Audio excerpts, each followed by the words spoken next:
8th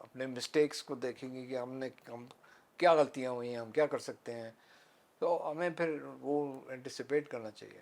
ضمیر صاحب ایک آخری چیز بتائیے گا یہاں پہ, مطلب ہر عام آدمی نا ایک سوال کرتا ہے کہ جی ٹھیک ہے ہم نے ان کو سبق سکھا دیا, انڈیا کو سبق سکھا دیا, ان کے ایئر فورس کو سبق سکھا دیا, مودی کو سبق سکھا دیا, لیکن ہندوستان کے کئی لوگ, میجورٹی لوگ جو ہیں وہ ہم سے اچھے تعلقات رکھنا چاہتے ہیں, ہمارے لوگ ان کے ساتھ تعلقات رکھنا چاہتے ہیں, لیکن it's all about Modi and its mindset, Hindutva, R S S and all these things couple up کر کے وہ ایسی چیزیں بن جاتی ہیں کہ وہ ان کو ان کے اپنے لوگ بھی اب پسند کرنا نہیں چاہتے, they want to stay away from all these things.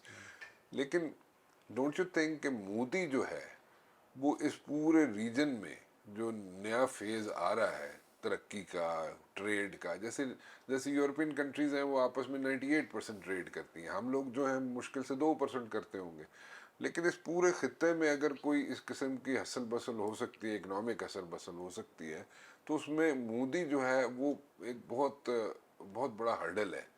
Don't you think so? I agree.